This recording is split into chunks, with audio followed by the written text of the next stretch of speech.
Bueno, buenas noches.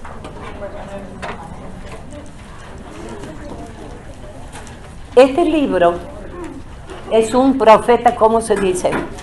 Estamos estudiando los profetas menores. Lo han encontrado Oseas, Joel, Amós, Abdías, Jonás, Miqueas. Después de pez grande, que lo traigo a Jonás, sigue Miqueas.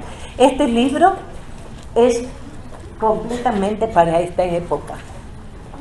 Si ustedes han visto las noticias, estamos igual que en el tiempo que Miqueas escribió el libro. Él va a hablarle a Israel, el reino del norte y el reino del sur. Y no estamos mejores que en ese tiempo, ahí estaban re mal, pero nosotros no estamos mejores que ellos. Así que prestemos atención, porque este libro tiene enseñanza para nosotros. Poco se sabe de Miqueas. Nació en una villa rural al noreste de Gad, en las tierras bajas de Judá, muy cerca a la región filistea. Miqueas tuvo su ministerio durante el reinado de Jotán, Acaz y Ezequías, reyes de Judá. Sus escritos evidencian una estrecha relación con el libro de Isaías, porque Isaías también profetizó en ese tiempo. Las profecías de Miqueas fueron principalmente para Judá, el reino del sur. También profetizó para Israel. Los profetas del Antiguo Testamento entregaban predicciones de condena. Este libro tiene también bendiciones futuras, porque está hablando de condena y pasa a las bendiciones futuras. Aunque Dios confrontó al pueblo, también prometió brindar futuras bendiciones a través de aquel que vendría, Jesús. Miqueas quiere decir ¿quién como Jehová? Vamos a, si ya han tenido su Biblia abierta, el versículo 1 dice: palabra de Jehová que vino a Miqueas de Moreset en días de Jotán, Acaz y Ezequías, reyes de Judá, lo que vio sobre Samaria y Jerusalén. Lo que Dios le dijo a Miqueas no es que él vio, que él tuvo un sueño, como ahora es muy fácil escuchar a los pseudos profetas, ¿no? Que dicen que tuvieron un sueño. Ya no hay más sueños, ya el canon se cerró. Así que si usted escucha a un pastor que dice que tuvo un sueño, sálgase corriendo de esa iglesia. Dios le habló a Miqueas. Jotán, Acaz y Ezequías estaban reinando en Judá. Jotán fue recto, fue uno de los mejores de los tres, pero el pueblo se seguía corrompiendo. Segunda de Crónicas 27:2. Acaz no hizo lo recto, fue un idólatra y llegó a tal punto que hizo pasar sus hijos por el fuego. Había un ídolo que tenía cuerpo de hombre y cara de becerro, tenía los brazos así, era hueco y se ponían fuego en el medio abajo y ponían los niños ahí, cosa que jamás Dios pidió sacrificio de los niños, jamás. Así que este fue un pésimo rey, hizo abominaciones, por lo cual fueron cosas que fueron amontonando y Dios tuvo que castigar a Judá y al reino del norte. Ezequías fue un buen rey, pero en el ocaso de su reinado vinieron gente de Babilonia, una delegación, y él mostró todos los tesoros que tenía y los tesoros que sus padres habían acumulado. Y vino, eso está en Segunda Reyes 20, 12 al 20. Y vino Isaías y le dijo: he aquí todo lo que has enseñado, todo lo que tus padres han atesorado, irán a ser para Babilonia. Y no solo los tesoros, sino también el pueblo iba a ser llevado a Babilonia. Del versículo 2 al 7. Del 2 al 7 dice la Biblia: oíd pueblos todos, esté atenta tierra en cuanto hay en ti, y Jehová el Señor desde su santo templo sea testigo contra vosotros. Porque aquí Jehová sale de su lugar y descenderá y hollará las alturas de la tierra. Y se derretirán los montes debajo de él, y los valles se hendirán como la cera delante del fuego, como las aguas que corren por un precipicio. Todo esto es por la rebelión de Jacob y por los pecados de la casa de Israel. ¿Cuál es la rebelión de Jacob? ¿No es Samaria? ¿Cuáles son los lugares altos de Judá? ¿No es Jerusalén? Haré pues de Samaria montones de ruinas y tierra para plantar viñas, y derramaré sus piedras por el valle y descubriré su cimiento. Y todas sus estatuas serán despedazadas y todos sus dones serán quemados a fuego, y asolaré todos sus ídolos, porque de dones de rameras los juntó y a dones de rameras volverá. Jehová viene en juicio contra Israel. Toda la tierra tiene que estar atenta, tiene que saber que va a ser Jehová el Señor. Notemos que Dios habla contra la ciudad del reino del norte, que es Samaria, y la ciudad de Jerusalén en Judá. ¿Saben, hermanas? Amós 3:7 dice, porque no hará nada Jehová el Señor sin que revele su secreto a sus siervos los profetas. Dios siempre antes de castigar advierte y mandaba a los profetas. Ahora tenemos la Biblia. La Biblia es la que nos advierte cuando andamos mal. La infidelidad del pueblo de Dios provocó a Dios a hacer una disputa judicial con ellos. El Señor es santo y Él no va a tolerar el pecado.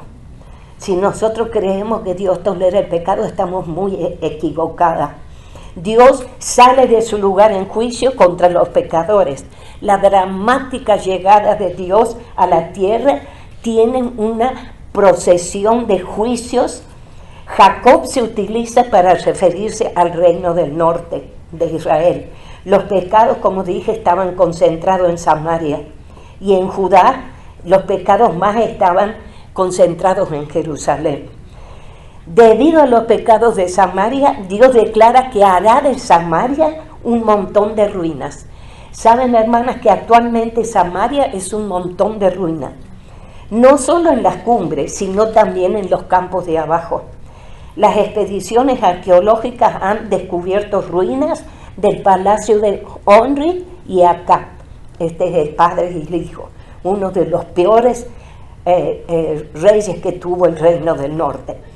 Profecía que se cumplió al pie de la letra y todavía están así, destruidas. La idolatría en la Biblia se considera como adulterio espiritual. Si ustedes quieren, tomen nota porque no puedo leer todo, porque si no, no terminamos más y van a tener problemas con los esposos. Así que Jeremías 3:1 se presenta a un Israel como una mujer que es infiel a su marido. Cuando habla el profeta de la idolatría, es del sistema de adoración, tenía una naturaleza sexual. Las palabras ídolos tenían un sentido de imágenes repugnantes, refiriéndose probablemente a la naturaleza explícita de los ídolos. Y Dios con los ídolos está súper prohibido para su pueblo tener ídolos. El versículo 8 nuevo. Y miren lo que dice Miqueas: por eso lamentaré y aullaré y andaré despojado y desnudo. Haré aullido como de chacales y lamento como de avestruces. Porque su llaga es dolorosa y llegó hasta Judá, llegó hasta la puerta de mi pueblo, hasta Jerusalén. Dice andaré despojada. Un comentarista dice que se desnudaban. Otro dice que se despojaban de las ropas exteriores. En Isaías también hay un capítulo que dice que Isaías se desnudó, pero es de las ropas de afuera. Así que específicamente no puedo decir que andaban desnudos, sin nada, o que llevaban solo la ropa interior. Porque en la Biblia no dice exactamente esto, pero sí se sacaban las ropas y era en señal de duelo, en profunda humildad. Las personas en duelo no pensaban en ellas mismas, sino en la calamidad que sobrepasa su entendimiento. Miqueas estaba viendo, y Dios le había revelado lo que iba a pasar, y él se lamentaba terriblemente, era el pueblo de Dios. El capítulo 10, no lo digas en Gad, ni lloréis mucho, revuélcate en el polvo de Bet-le-Afra. No lo digas en Gad. ¿Esto quién les recuerda a ustedes? ¿Se acuerdan de David cuando murió su amigo Jonatán? No lo digáis en Gad, porque ahí estaban los filisteos, los enemigos del pueblo de Dios. Y Miqueas dice lo mismo. Él había nacido muy cerca de ese lugar, que eran sumamente enemigos de los judíos y siguen siendo los enemigos de los judíos en este momento. Siguen costándole dolor al pueblo de Israel. Él no quería que se alegrara por la destrucción que vendría. El 13 y 14, uncid al carro, bestias veloces, oh moradores de Laquis, que fuiste el principio del pecado a la hija de Sión, porque en vosotros se hallaron las rebeliones de Israel. Por tanto vosotros daréis dones a Moreset Gad, la casa de Aksib, serán para engaño a los reyes de Israel. Estamos viendo los lugares en que llegaría el juicio de Dios. Los de Sargil los iban a llevar desnudos. Quiero aclarar que al reino del norte los llevó cautivo a Siria. Y 100 años después, más o menos 100 y algo de años, Judá fue llevado cautivo a Babilonia. Y ya este profeta Miqueas ya está sabiendo todo esto que iba a pasar. Pero no era porque a Dios se le quiso, les voy a hacer doler, era por la desobediencia. Dios castigó a su pueblo por desobedientes.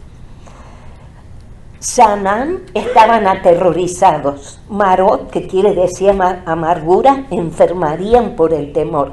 Jerusalén quiere decir paz, experimentarían el juicio de Dios.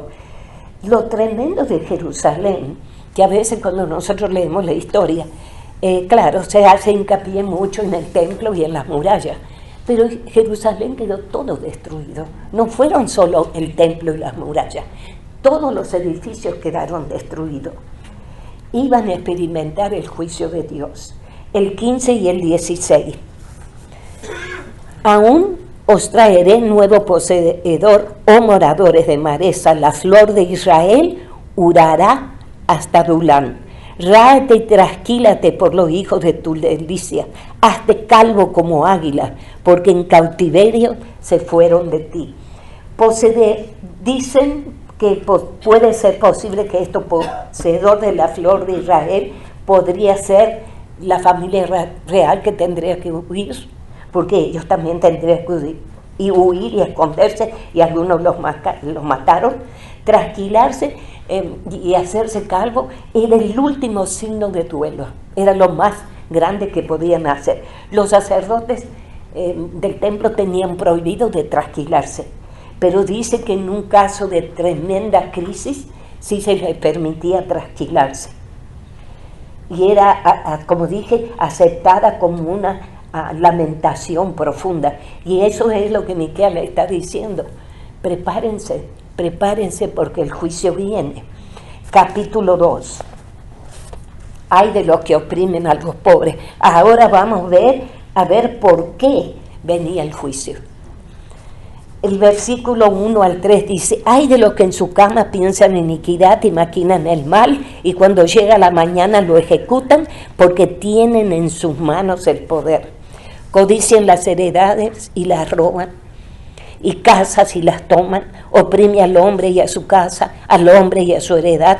Por tanto, así ha dicho Jehová: he aquí, yo pienso contra esta familia un mal de cual no sacaréis vuestros cuellos, ni andaréis erguidos, porque el tiempo será malo.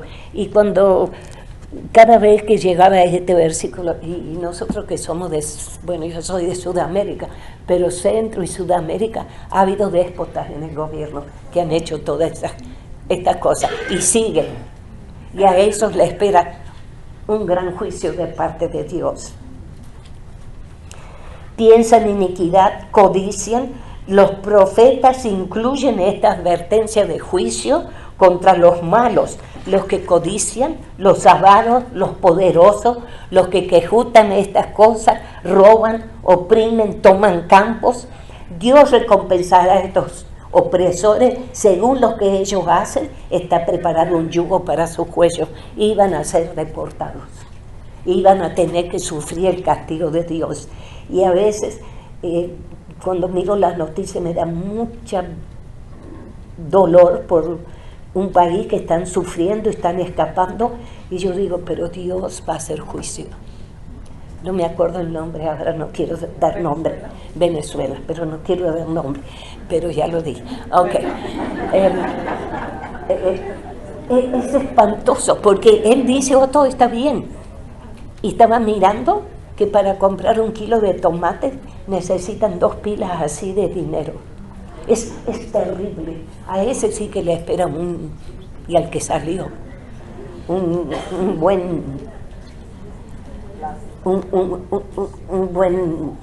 una buena paliza. El 4. Tenemos que orar, hermano, por nuestros países. Yo no soy venezolana, pero oro por ellos. El versículo 4, en aquel tiempo levantarán sobre vosotros refrán y se hará endecha de lamentación diciendo, de todo fuimos destruidos, Él ha cambiado la porción de mi pueblo, cómo nos quitó nuestros campos, los dio y los repartió. Dios no lo hizo a propósito, ellos se buscaron el problema. Y a veces nosotros nos quejamos cuando somos zarandeados. No es que Dios dijo hoy, voy a agarrar el Cita. Oh, no, voy a agarrar a Angelita. No, Dios no es así. Dios es justo. Y ellos tenían que sufrir lo que habían hecho. En aquel tiempo habrá endechas por la ruina, por ver los campos divididos entre los enemigos. El versículo 5 y 6, por tanto no habrá quien a suerte reparta heredades en la congregación de Jehová. No profeticéis, dicen a los que profetizaban. No les profeticen, porque no les alcanzará la vergüenza. No habrá más. No profeticéis. Es un aviso para Miquea, para que no fuera como los demás profetas mentirosos. Porque ustedes, ellos opinaban que todo está bien. Y ustedes miran, ayer yo miré a este señor Maduro, todo está bien acá. No tienen que comer. Buscan en la basura, todo está bien. No se quejen. ¿Por qué se quejan? Bueno, ¿saben qué? Así son los profetas mentirosos. Bueno, tengo tanta que no voy a decir nada, pero no es de Venezuela, que estoy asombrada de una televisora, un grupo de locos, digo yo, que ha alquilado, comprado una televisora. Cada desastre, dicen, cada desastre. Todo, nadie tiene que estar enfermo, todos tienen que ser ricos, todos viven en las nubes. Si usted tiene un dolor, agarra la Biblia, y si le duele la cabeza, se tiene que poner la Biblia en la cabeza. Si le duele la columna, se tiene que poner la Biblia en la... Todas esas cosas que ya me saqué esto. Y son profetas mentirosos, hermana. Son profetas... Brenda. Bueno, chicas, no se preocupen porque ya pronto no voy a hablar más. Voy a desaparecer de Grace. La palabra de Dios hace bien a los justos, mientras traen juicio limpio. Y hermanas, qué lamentable es escuchar a profetas mentirosos. Todo lo que usted oye lo tiene que pasar por este colador. En ningún lugar de la Biblia dice que si yo me pongo la Biblia en la nariz, que tengo problemas, me voy a sanar. Huya de esas cosas, hermana, huya. Así estaban en ese tiempo, puras profetas mentirosos. 10 y 11. Ya me fui del 7 al 9. 7 y 9. Tú que dices, casa de Jacob, ¿se ha cortado el espíritu de Jehová? ¿Son estas sus obras? ¿No hacen mis palabras bien el que camina rectamente? El que ayer era mi pueblo se ha levantado como enemigo. De sobre el vestido quitaste las capas atrevidas a los que pasaban como adversarios de guerra. Las palabras de Dios eran distintas, entonces estos profetas mentirosos. Las palabras de Dios siempre hacen, si uno obedece, bien a lo justo. Aunque usted crea que cómo puede, tengo que obedecer, mejor que obedezca, si no quiere sufrir. Mejor obedecer la palabra. Levantaos y andad, dice el 10 y 11, porque no es este el lugar de reposo, pues te ha contaminado, corrompido grandemente. Si alguno andando con espíritu de falsedad mintiere diciendo, yo te profetizaré de vino y de sidra, el tal será el profeta de este pueblo. ¿Sabe que los falsos profetas hablaban como ahora de reposo? Cuando Jehová había decretado destrucción, ya Dios había dicho, van a ser destruidos todo Israel, norte y sur, pero ellos no, todo está bien. Ellos hablaban de vino y sidra en el momento del desastre.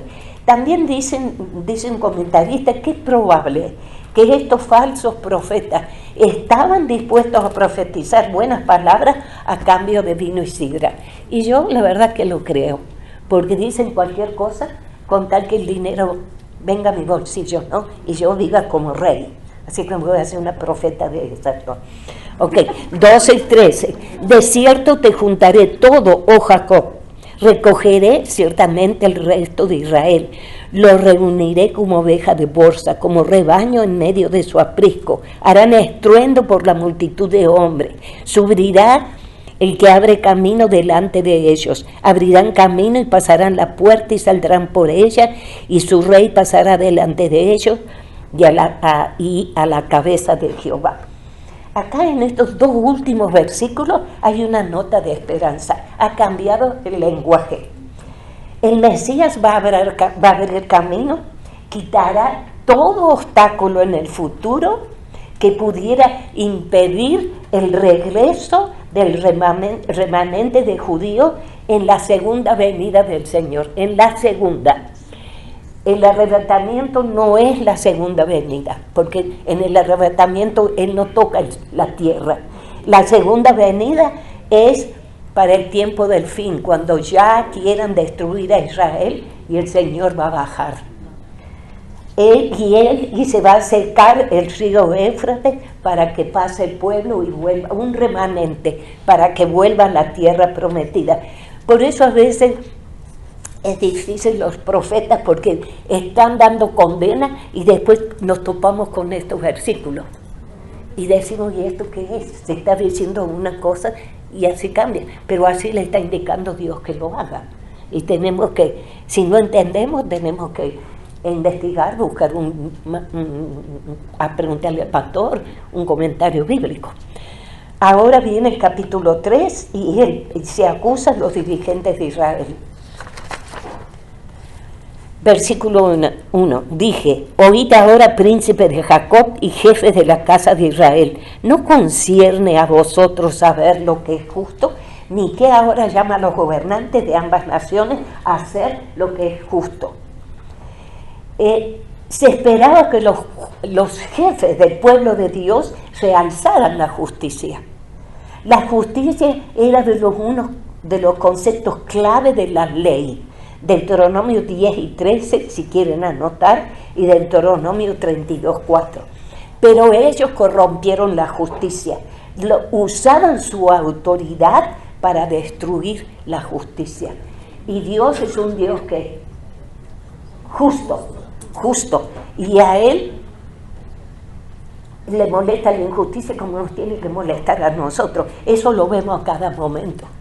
Ahora también, la injusticia. Y es a mí una de las cosas que más me da bronca, la injusticia.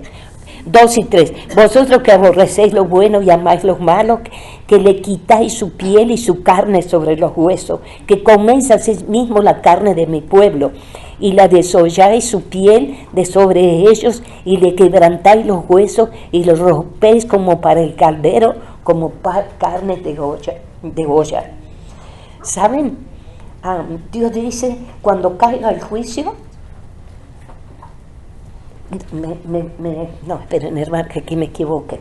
En lugar, bueno, sí, me pasé. En lugar de conocer la justicia, son aborrecedores del bien y amantes del mal.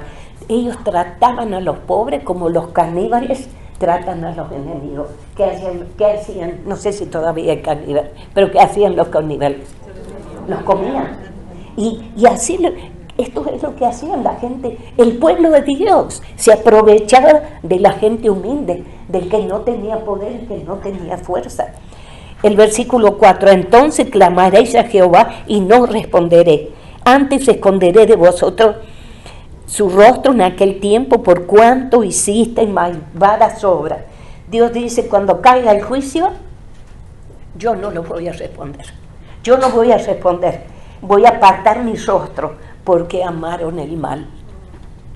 Y no pasa que a veces nosotros hacemos lo malo y después, y que Dios no me oye, que Dios no me oye. Ya Dios nos advirtió y tenemos que recibir, nosotros no recibimos juicio, recibimos, como dice Hebreos, el castigo, ¿no? Dios al que ama, castiga.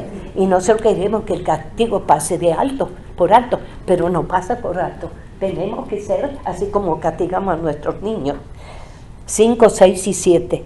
Así ha dicho Jehová acerca de los profetas que hacen errar a mi pueblo y claman paz cuando tienen algo que comer, y al que no les da de comer proclaman guerra contra él. Por tanto, de la profecía se hará noche y oscuridad del adivinar, y sobre los profetas se pondrá el sol y el día entenebrecerá sobre ellos. Los falsos profetas no iban a poder adivinar. Aquellos que proclamaban paz diciendo que todo está bien, y esto también hacía que el pueblo no esté preparado. Por eso hay que tener cuidado con los falsos profetas. Nos prometen cosas que no son bíblicas. Y muchos dicen que buscan a Dios, ¿no? La Biblia dice que Dios nos busca a nosotros. Y ellos dicen, estoy buscando a Dios y acá lo encontré. Y no se dan cuenta que entraron en el peor lugar. Cuidado. Cuidado, ellos no tienen visiones de Dios. Los falsos profetas no tienen visiones de Dios. Dios no les va a responder. No son sus profetas. El versículo 8 dice, mas yo, me encanta este versículo, mas yo estoy lleno del poder del Espíritu de Jehová y de juicio y de fuerza para denunciar a Jacob su rebelión y a Israel su pecado. Eso hace falta, hombres a Dios, que anuncien que están errados, que van por mal camino, los que van tras los engañadores, ni que se hallaba lleno del poder, de la energía del mismo Espíritu de Jehová, lleno de celo por la justicia y de valentía en lugar de cobardía. A veces no queremos decir, no, porque si digo algo la hermanita se enoja. Si está en la Biblia, no tiene por qué enojarse. No tiene por qué enojarse. Tampoco, hermanas, no tenemos que ir con un palo y la Biblia. ¿Okay? Tenemos que ir con amor. Este celo y valentía era para denunciar a Jacob y a Israel su pecado. Estaba lleno de la pasión por la causa de Cristo. ¿Qué tanta pasión tenemos nosotros por la causa de Cristo? ¿Qué tal el domingo? ¿Preferimos las sábanas o venir a la iglesia? ¿Qué tal si la invitan a ir a ver un enfermo o ir a hacer algo? ¿Tiene pasión por Cristo? Este hombre tenía pasión y él podría, alguien también lo podía matar porque él estaba denunciando sin ningún miedo. Estaba lleno de la causa de Cristo. Dios va a ayudar cuando estamos llenos de la causa de Cristo para que no nos hagan nada. Nos va a cuidar. Y si tenemos que morir por la causa de Cristo, vamos a derechito al cielo. ¿Cuántos han muerto ya por la causa de Cristo? Si somos nosotros uno, si soy yo que tengo que morir, bueno, que me dé la fuerza. De 9 al 12. Oíd ahora, jefes de la casa de Jacob y capitanes de la casa de Israel, que abomináis el juicio y pervertís todo el derecho, que edificáis a Sión con sangre y a Jerusalén con justicia. Sus jefes juzgan por cohecho y sus sacerdotes enseñan por precio. Miren, no. Los sacerdotes enseñan por precio, sus profetas falsos adivinan por dinero y se apoyan en Jehová diciendo, no está Jehová entre nosotros, no vendrá mal sobre vosotros. ¿Saben acá el día que dice que edificáis a Sidón con sangre? Manasés fue un rey del reino del sur, se me vino a la mente ahora, que llenó de Jerusalén de sangre con todos los crímenes que hizo. Y Dios dijo, ya no más, ya no puedo soportar más. Y fueron deportados a poco tiempo. Dios ya no podía aguantar el pecado. Miqueas reasume su acusación a los jueces, capitanes, sacerdotes y falsos profetas que se atreven a decir, ¿no está Jehová por nosotros? No vendrá mal sobre nosotros. Jerusalén será arada como campo y vendrá a ser montones de ruina. Y fue así, fue arada, fue destruida, los palacios, las casas, fue destruida. Donde Jehová había sido adorado, será una cumbre boscosa y abandonada. Vamos al capítulo 5.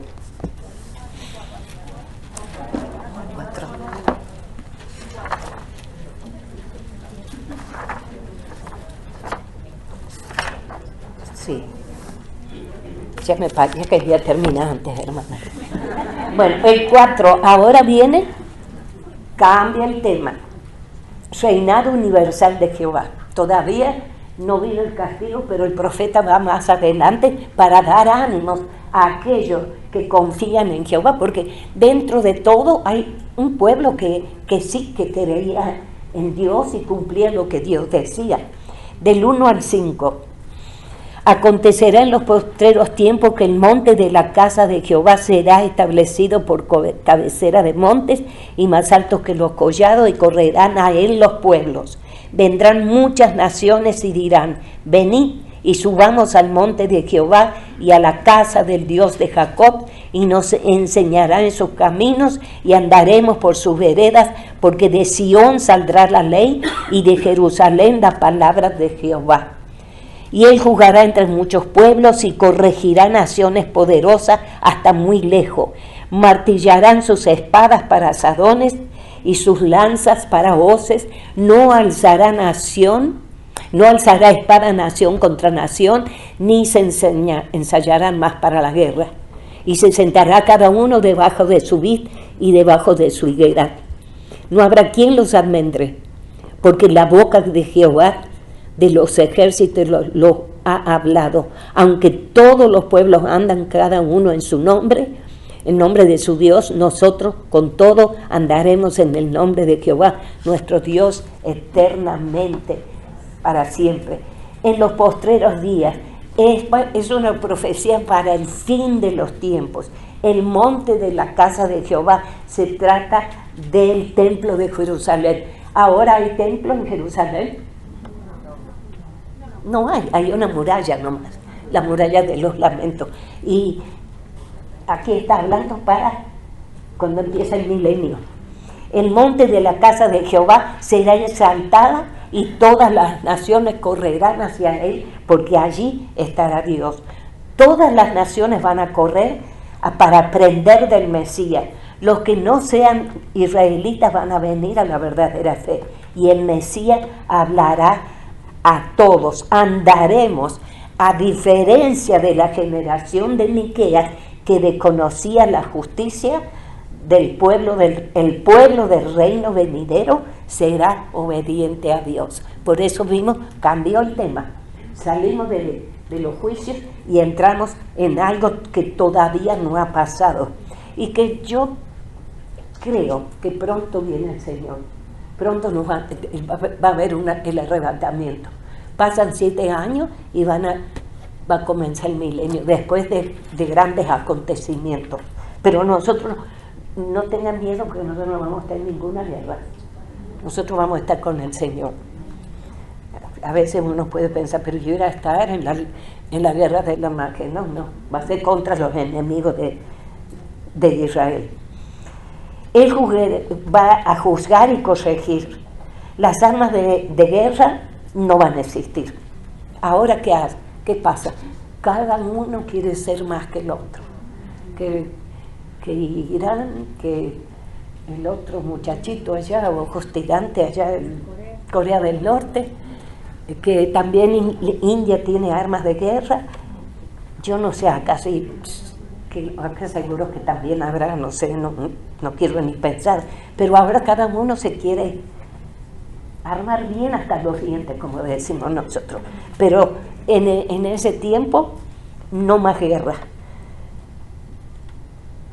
Va a ser todo lo contrario de lo que estamos viviendo hoy. La vid y la higuera eran símbolos de paz, no habrá más guerra. Yo estaba pensando en la higuera. Yo cuando era chica había higueras en mi casa, y cuando hacía calor, si nos poníamos abajo de la higuera, nos flechaban. No sé, que dolía eso, caía como un jugo. La lechita esa. Y sí. Espero que para ese tiempo eso no pase. Como no habrá más guerra, vamos a poder vivir tranquilos, ¿no? No habrá más temor, la guerra quedará como la cosa del pasado y habrá una paz eterna. ¿Se acuerda cuando el de Corea del Norte dice que tenía misiles para llegar a atacar? Yo digo, bueno, ¿qué pasa? Bueno, si no tenemos que ir, nos vamos, decía yo. ¿Qué vamos a hacer? Había algunos que andaban todos asustados. ¿Y qué vamos a hacer? Si llega el tiempo de la partida, partiremos. El 6 y el 7. En aquel día dice Jehová, juntaré la que cojé, recogeré la descarriada y a la que afligí, y pondré a la coja como remanente y a la descarriada como nación robusta, y Jehová reinará sobre ellos en el monte de Sión desde ahora y para siempre. Después del sufrimiento, después del juicio de Dios sobre su pueblo, Él va a reunir a las ovejas de Él, a su pueblo, los que fueron llevados cruelmente al exilio. Y si ustedes se han dado cuenta, judíos, israelitas hay por todo el mundo, por todos lados. Es medio raro que los argentinos estén en todo el mundo, porque no nos quieren, ¿no? Pero es muy raro. Pero los judíos están por todos lados, y Dios va a traer un remanente, lo va a volver a su tierra, aquellas que habían sido afligidas por Dios. Pero Dios no los afligió porque Él quiso. Dios los afligió por desobedientes. Ellos van a ser el remanente anunciado por los profetas. Los desechados vendrá a ser la nación robusta de Jehová, y reinará sobre ellos en el monte de Sión, que es Jerusalén. El versículo 8. Y tú, torre de rebaño, fortaleza de la hija de Sión, hasta ti vendrá el señorío, el reino de las hijas de Jerusalén. Torre de rebaño, está describiendo a Jerusalén.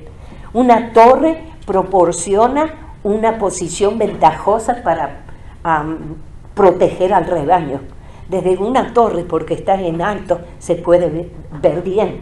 Asimismo, Jerusalén va a ser la fortaleza para el rebaño de Dios. Nunca más van a ser afligidas, nunca más. 9 y 10. Ahora, ¿por qué gritas tanto? ¿No hay rey en ti? ¿Pereció tu consejero que te ha tomado dolor como mujer de parto? Vuélvete, duélete, hija, y gime, hija de Sión, como mujer que está de parto, porque ahora saldrás de la ciudad, morarás en el campo y llegarás hasta Babilonia. Allí serás librada y allí te redimirá Jehová de las manos de tus enemigos. La redención, como dije, va a ser procedida por un sufrimiento por el pecado, como una mujer que está de parto. Una mujer que está de parto no puede evitar el dolor hasta que nazca el bebé, ¿no es cierto? Por el pecado es el sufrimiento. Tendrá que sufrir cautiverio, y de allí va a ser puesta en libertad. Llegará hasta Babilonia. Habla del exilio de Judá, específicamente la ciudad de Jerusalén, que iba a ser profanada. Si ustedes quieren anotar, allí habla de cuando vino el rey de Babilonia y los llevó cautivos. Segunda Crónica 36:7 del 17 al 19, Segunda Reyes 25, del 13 al 17. Allí habla cuando fueron llevados cautivos. El versículo 13. Levántate y trilla, hija de Sión, porque haré tu cuerno como de hierro y tus uñas de bronce, y desmenuzarás a muchos pueblos y consagrarás a Jehová su botín y sus riquezas al Señor de la tierra. Levántate y trilla. Jehová reunirá a las naciones como gavillas. ¿Vieron cómo las juntan así? Esta era una forma de hablar de la victoria final sobre los enemigos de Israel. Y el enfrentamiento va a ser, se dice, la palabra Armagedón se nombra solamente una vez en la Biblia, en Apocalipsis creo que 16, pero y Megido y Armagedón es el mismo lugar. Es un espacio preparado para batalla. Había habido grandes batallas. Débora y perdió también. Estuve fijándome. Ahí se va a librar la batalla. Y dicen que, estaba leyendo que dice que va a llegar hasta Edom. Porque va a ser todas las naciones contra Israel. Así que va a venir cantidad y con todas las mejores armas. Pero Dios va a reunir a todos ellos y ahí van a ser destruidos y derrotados. Capítulo 5. Rodéate de muros. Aquí se hace referencia, nos han sitiado con vara, herirán en la mejilla al juez de Israel. Rodéate de muro. Aquí se hacen referencia a los asaltos de los enemigos de Judá, del pueblo de Dios. La derrota quizás puede ser la captura del rey Sedequías en manos de Babilonia. Del 2 al 4 dice, pero tú, Belén, vuelve ya a hablar de Cristo. Pero tú, Belén, Éfrata, pequeña para estar entre la familia de Judá, de ti me saldrá el Señor, que será Señor, de ti me saldrá el que será Señor en Israel, y sus salidas son desde el principio, desde los días de la eternidad. Hasta el 4 vamos a leer. Pero los dejará hasta el tiempo que dé a luz la que ha dado a luz, y el resto de sus hermanos se volverá con los hijos de Israel, y él estará apacentará con poder de Jehová, con grandeza del nombre de Jehová su Dios, morarán seguros, porque ahora será engrandecidos a los fines de la tierra. Aquí se habla de dos venidas. Cuando Cristo vino a nacer en Belén, se profetiza y se cumplió exactamente, y la segunda vez viene para reinar. Todavía eso no pasó. El Mesías va a ser el pastor que obrará con poder y la majestad de Dios. Los enemigos no van a poder hacer nada contra él, porque será engrandecido hasta los fines de la tierra. No importa qué muchedumbre venga contra él. El 5 y el 6. Y él será nuestra paz cuando el asirio viniera a nuestra tierra, cuando hollare nuestros palacios. Entonces levantaremos contra él 7 pastores y 8 hombres principales, y devastarán la tierra de Asiria a espada, con sus espadas la tierra de Nimrod, y nos librará del asirio cuando viniere con nuestra tierra y hollare nuestros confines.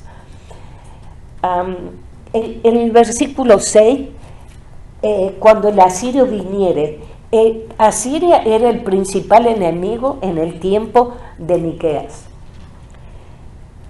Era una amenaza. Bueno, llevaron cautivo al reino del norte, pero Asiria también quiso tomar el reino del sur, nada más que Dios no le dejó, pero era una amenaza, lo sitió. Dios utiliza a Asiria como símbolo, nombra el nombre de Asiria como si fueran todos los enemigos de Israel. Miren que Israel tiene enemigos, sí que tiene enemigos. Vendrá una victoria final sobre cada uno de ellos. Recordemos que al final las naciones van a avanzar para destruir a Israel. Y es pensarlo con la mente esta que tenemos. Es impresionante, porque no vienen ni 1000, ni vienen 2000, vienen un montón. Miles y miles. Y Israel, qué sé yo, es un chiquitito, ¿no? Pero son vencidas en el valle del Armagedón, en el valle del Megido, por el Señor. Y también estaba leyendo que, porque ellos van a entrar y van a querer destruir Jerusalén, porque a eso vienen a destruir Israel, pero dice que Dios va a esconder la gente que está ahí, los va a esconder para que no les hagan nada, así que no van a poder tocar a ninguno, porque va a haber judíos que creen y están diciendo que Dios los va a cuidar a ellos, porque la meta de ellos es destruir, arrasar todo lo que sea Israel. Cuando habla en el versículo 5, y él será nuestra paz cuando el asirio viniere y devastará la tierra de Asiria. El 8 también dice, asimismo el remanente de Jacob será entre las naciones, en medio de muchos pueblos, como león entre las bestias de la selva, como el cachorro del león entre las manadas de las ovejas, el cual si pisare y hollare, arrebatare, no hay quien escape. Hermana, ellos son como nosotros con Dios solos somos más que vencedores. ¿Quién contra nosotros? Dice, si Dios es por nosotros, ¿quién? Así Dios va a estar con el pueblo de él. Hombres, bueno, puedo volver a leer. Cuando el asirio viniere está hablando de todos los enemigos.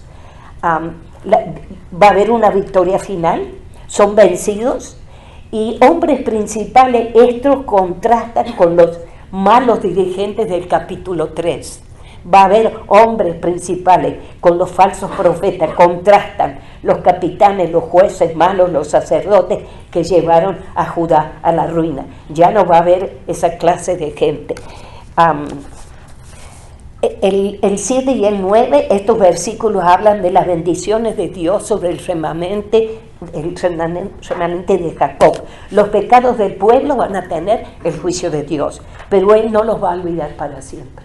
Es su pueblo. En medio de muchos pueblos describe la dispersión de Israel por todo el mundo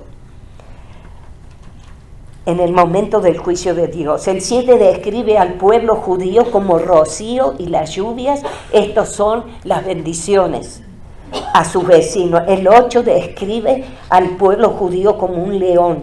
Esto es una fuerza poderosa que al final va a triunfar. Todo distinto a lo que era cuando Dios tuvo que traer juicio sobre ellos. El 10 y el 11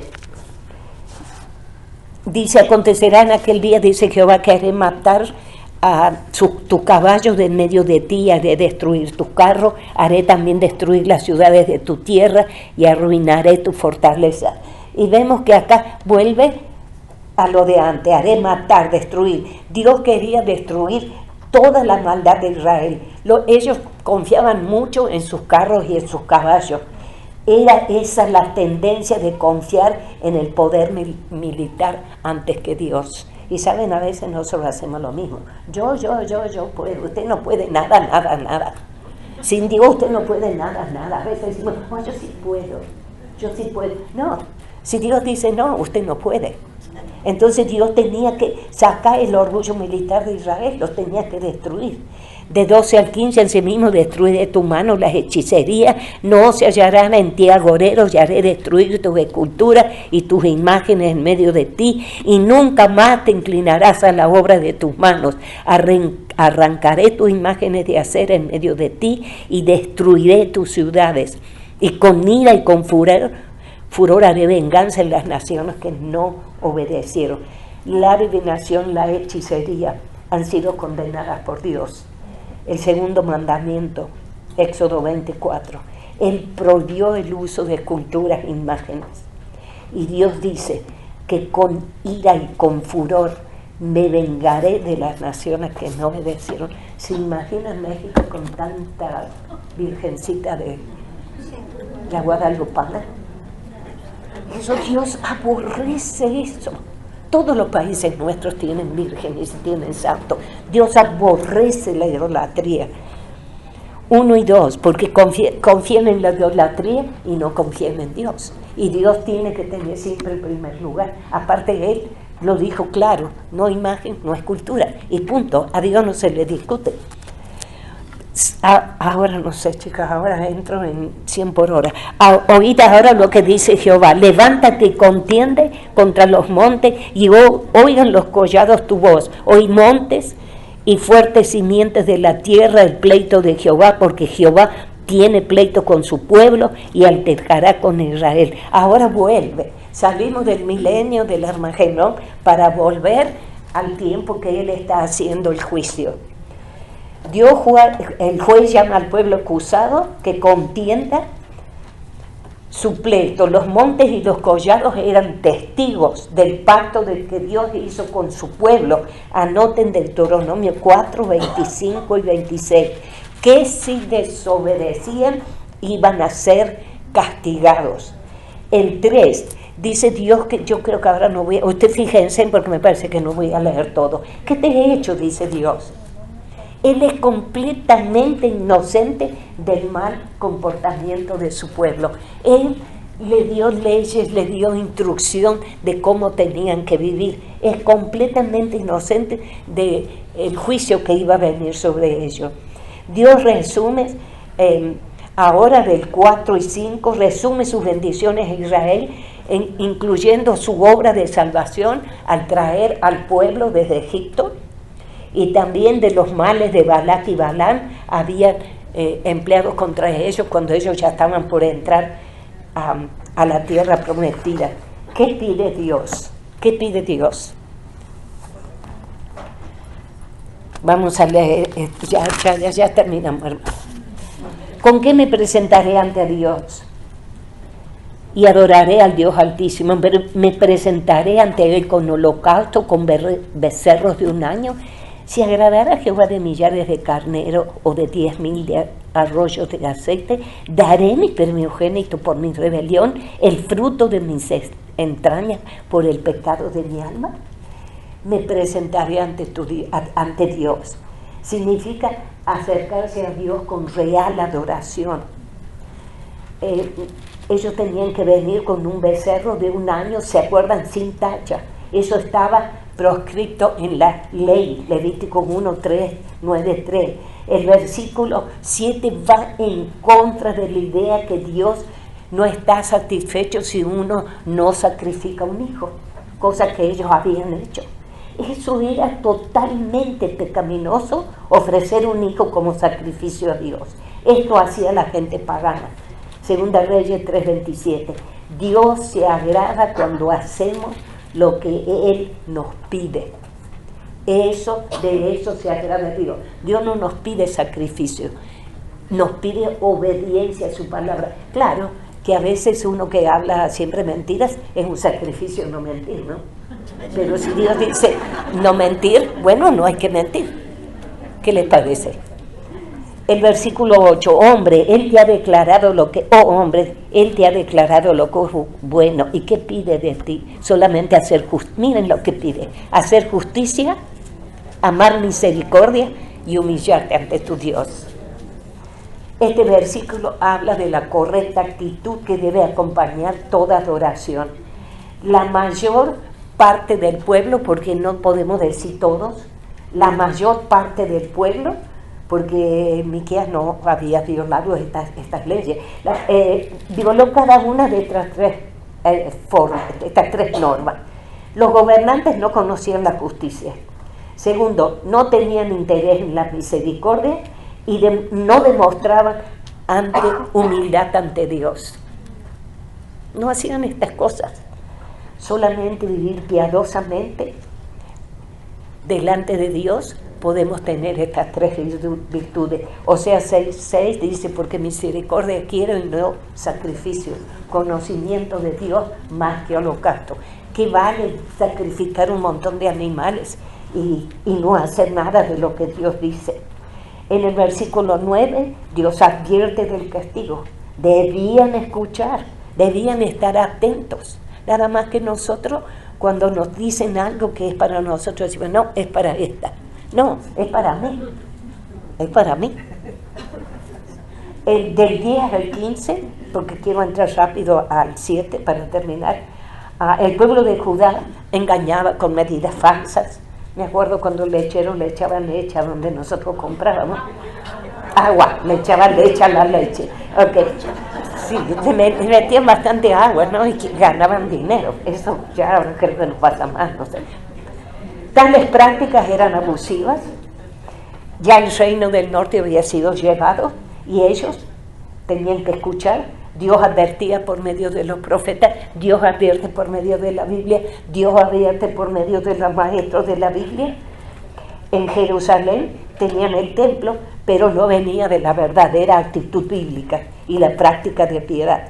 ¿Cómo recibiría la adoración Dios de un pueblo pecador que no quería oír sus palabras? Imposible.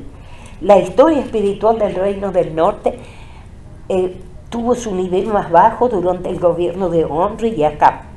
Y de Jeroboam, el primer rey del reino del norte, cambió la adoración de Dios con los ritos de la adoración a Baal, hizo ídolos. Y esto trajo la deportación de Asiria. Hermanas, cuidado con los ídolos. Entramos al final. El 1 al 6. Si ustedes quieren, van leyendo porque no quiero pasarme. Miqueas es movido y dice, ¡ay de mí! Porque lo que iba a pronunciar Dios a través de él, no quedaba racimos para Miqueas. La cosecha terminó, no había nada más que frutos indeseables. Por supuesto está hablando de la gente. La gente realmente era todo un desastre. Faltó la misericordia. La norma de la sociedad se desmoronó y es idéntico a lo que está pasando hoy. La sociedad está desmoronada completamente. No hace más falta que mirar las noticias. Ahora no se le puede creer al presidente, a nadie. No se le puede creer a nadie, al gobernador, ya ni al vecino. No se puede creer. No se puede creer a nadie. Cada cual quería dañar a otro. Nadie era recto. El príncipe manda, el juez juzga por recompensa. Esta era una terrible realidad. La sociedad estaba desmoronada. Las sospechas mutuas. Los enemigos del hombre estaban en su propia casa, ¿no? La nación, dice el versículo 7, tenía una sola esperanza. Dice, mas yo a Jehová miraré, esperaré al Dios de mi salvación, el Dios mío me oirá o me prestará atención. El 8 y el 9 dice, tú enemiga mía, no te alegres de mí, porque aunque caí, me levantaré. Aunque more en tinieblas, Jehová será mi luz. La ira de Jehová soporté, porque pequé contra él, hasta que juzgue mi causa y haga mi justicia. Él me sacará la luz de esa justicia. Me levantaré, dice la nación de Israel. El enemigo asirio recibe la advertencia de no regocijarse, porque Jehová resplandecerá en la oscuridad para aquellos que están dispuestos a obedecer a Dios. Y el pueblo sabe que había pecado, pero Dios va a salvar a un Israel arrepentido en el futuro. Va a haber un remanente arrepentido que va a creer en el Mesías. Ahora casi nada, son muy pocos los judíos que se salvan, pero en un futuro sí. El versículo 10, en el periodo divino del juicio de Dios, Israel sabía que iba a sufrir ultraje de los enemigos. Sin embargo, hermanas, el juicio de Dios es para lograr nuestro arrepentimiento. Dios nos disciplina con cosas que nos pasan para que nos arrepintamos y volvamos a Él. El versículo del 11 al 13, en ese día, estas palabras llaman la atención a un día en el futuro. Hasta ti se refiere Jerusalén. Esta es una profecía del regreso del remanente. El río Éufrates se va a secar y es la idea de una congregación universal volviendo del pueblo de Dios, volviendo a su tierra. Deuteronomio 31 al 6. Compasión de Dios por Israel. El versículo 13. y será asolada la tierra a causa de los moradores por el fruto de sus obras. Fueron destruidos. Eso se cumplió al pie de la letra. Antes de la bendición va a venir juicio a la tierra por el fruto de sus obras. Del 14 al 17. Dice: apacienta tu pueblo con tu callado, el rebaño de tu heredad que mora solo en las montañas, en campo fértil. Busqué pasto en Basán y Galaad como en el tiempo pasado. Yo les mostraré maravillas como el día que saliste de Egipto. Y cuántas maravillas les mostró Dios. Las naciones verán y se avergonzarán de todo su poderío, pondrán las manos sobre su boca, ensordecerán sus oídos, lamerán el polvo como la culebra, como las serpientes de la tierra, temblarán en sus encierros. Se volverán amedrentados ante Jehová nuestro Dios y temerán a causa de ti. Y ahora vienen estas palabras preciosas. Oh Dios, oh, qué Dios como tú, que perdona la maldad y olvida el pecado del remanente de su heredad. No retuvo para siempre su enojo, pues se deleita en misericordia. Él volverá a tener misericordia de nosotros. Sepultará nuestras iniquidades y las echará en el profundo del mar. Todos nuestros pecados. Cumplirá la verdad a Jacob y a Abraham su misericordia, que juraste a nuestros padres desde tiempos antiguos. ¿Sabe que Dios quisiera ir a los versículos 18 y 19? Que Dios como tú. Estas palabras hablan del incomparable Dios. Y es una alabanza de Miqueas lleno de alabanza, de gratitud, de agradecimiento. Jehová es perdonador y olvida el pecado. Jehová es el Dios del poder redentor. Él volverá a tener misericordia. Acá en este caso está hablando del pueblo de Israel. Iba a echar en lo profundo del mar sus pecados. Y con nosotros sucede lo mismo. Él no se acuerda, está pensando, uy, esta María lo que hizo hace 10 años. Él no. Los pecados los perdonó, se terminó. No importa qué pecado sea, han sido perdonados. El Dios de la fidelidad perpetua, Él cumplirá el pacto que hizo Abraham, Génesis 12, 1, 3, Génesis 12, 22, 18, y a Jacob, Génesis 32, 12. El Dios grande que tenemos juró cumplir sus promesas a los patriarcas. Él no puede dejar de cumplir sus promesas. Dios no falseará su verdad. Y esta promesa del retorno de Israel a su tierra se cumplirá al pie de la letra, guste o no les guste a los enemigos. Y si algún judío me está oyendo, les guste o no les guste, esta promesa se va a cumplir. ¿Qué podemos aplicar a nuestras vidas? Dios tuvo que obrar con este pueblo desobediente, pero Él prometió enviarles bendiciones futuras a través de Jesús, el verdadero pastor.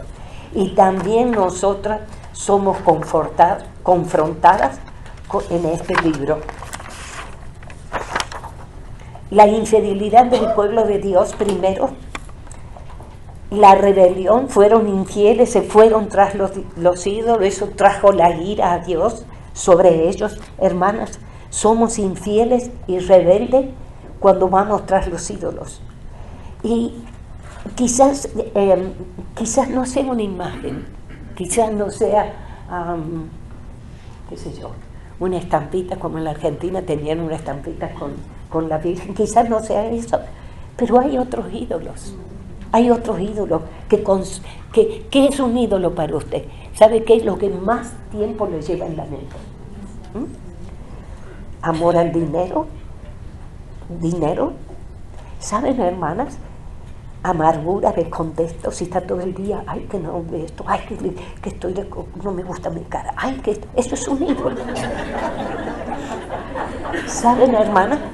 Que no perdonar, el ídolo, ¿sabe cuál es? El orgullo. Y yo sé que acá en este lugar hay gente que no se perdona. Lo digo con temor y temblor. tenga cuidado. ¿Sabe por qué puedo hablar de esto? Y tengo autoridad, porque yo demoré más de 1 año para perdonar a mi exmarido. Así que hablo con toda autoridad. Durante el tiempo que usted no perdona, usted es inútil para el Señor. Es inútil para servir al Señor. Y hay que no escuche y siga teniendo ese ídolo ahí, porque el Señor va a tener que obrar. Así que cuidado con el orgullo. Perdone. Y cómo perdonar como Cristo nos perdona, como Dios nos perdonó en Cristo. Todos nuestros pecados. Confesemos a Dios el pecado, cualquiera que sea, cualquier ídolo. Eso nos hace infieles a Dios. Hermanas, para Dios la idolatría es considerada un adulterio espiritual. Cuidado. Uno de los mayores problemas que hay en todas las iglesias que yo he ido es la falta de perdón. Ojalá que Dios hable a cada corazón en esta noche y también al mío, porque a lo mejor mañana me pasa algo y tengo que perdonar. Siempre o tenemos que perdonar o perdonamos. Siempre estamos luchando. Segundo, el pueblo de Dios, Israel y Judá, pensaban lo malo, eran avaros, eran los poderosos, oprimían. Hermanas, ¿qué de nosotros? A veces menospreciamos a los humildes. Es igual que oprimirlos. Es igual. Oh, no, ahí está. Ah, mira cómo se viste. Esta no sirve, no la puedo poner a esto. No, hermana. No, los humildes son una cristiana que usted lo vio, es idéntica que yo y usted y todas, porque por Cristo murió por ella. Así que no nos hagamos las grandes, seamos humildes, no oprimamos a los hermanos humildes. Otro problema que tenían los líderes, no amaban la justicia. La justicia era algo terrible, desobedecían a Dios. Ellos usaban la autoridad para destruir la justicia. ¿Y qué de nosotros, hermanas? ¿Ustedes creen que somos mejores? A veces le decimos a una hermana, arregla las sillas de ahí, pero no le decimos cómo. Y después, que no sabes hacer nada. Hermana, si usted no dijo, yo no dije cómo ponerla.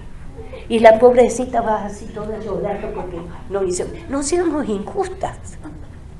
A mí, por empezar, sí, ya sí mándenme a hacer, pero no me manden a hacer adornos porque ahí sí, que no sirvo. Pero no van a ser injustas si me sacan volando. No seamos injustas con las hermanas. Ese es un pecado y por eso Dios tuvo que castigar. Hay otro pecado terrible que tenía. Iban a las hechiceras y adivinas. Es incomprensible que un creyente vaya a una hechicera o a una adivina. O crea en el horóscopo. Hermanas, no crean en el horóscopo. Porque yo soy melliza y somos del mismo signo y somos día y noche. El horóscopo es una trampa satánica. Una vez, hace muchos años, yo hace 40 años que estoy en Grecia, escuché de pasar a unas mujeres en la iglesia, ni sé si están todavía, porque no me acuerdo de la cara, pero lo que me horrorizó fue que estaban hablando de esto y creyendo en estas cosas. Es un pecado espantoso, hermana. Por eso también Dios castigó al pueblo. Todo lo que necesitamos saber está acá. ¿Y sabe qué? Mañana Dios no quiere que usted sepa qué le va a pasar mañana. Es su voluntad. ¿Para qué voy a ir a una divina? ¿O para qué voy a una divina? ¿Con quién me voy a casar? ¿Para qué? Dios va desarrollando, es como un pergamino que así va doblando y va sacando de poquito. Hermana, miren, si a mí me dicen que en 3 días me da un síncope, voy a estar 3 días preocupada. Dios no quiere. Eso es un pecado terrible. Tenemos que dejar nuestras vidas en sus manos, confesar este pecado. No traigamos disciplina de Dios sobre nosotros. Queremos, quinto lugar, queremos vivir vidas que glorifiquen a Dios. Pues tenemos que hacer lo que dice Miqueas 6:8. Vamos a cambiar una palabra. Dice la Biblia que no se puede cambiar nada, pero como somos mujeres, no voy a decir hombre. Cuando dice la Biblia hombre, habla de mujer y hombre, no se asusten. Pero vamos a ponerle así: oh mujer, Él te ha declarado lo que es bueno. ¿Y qué pide Dios de cada una de nosotros? Solamente eso pide: hacer justicia, amar misericordia y humillarte ante tu Dios. Si Israel y Judá hubieran vivido este versículo, todo distinto hubiera sido el resultado. Y eso de humillarse, hermana, es lo más difícil. Pero ¿sabe qué? Es mejor humillarse ahora antes que pase esta. Seamos justas, misericordiosas, y lo que más necesitamos es humillarnos delante de Él. Vivamos para honrarle y traer gloria a su nombre. Eso expresa todo lo que Israel no hizo. ¿Obedeceremos este versículo? ¿Haremos nosotros de ser misericordiosas, ser justas, humillarnos ante Él? La respuesta está en cada una de nosotros. Gracias, hermanas, por su paciencia, y que Dios las bendiga a todas.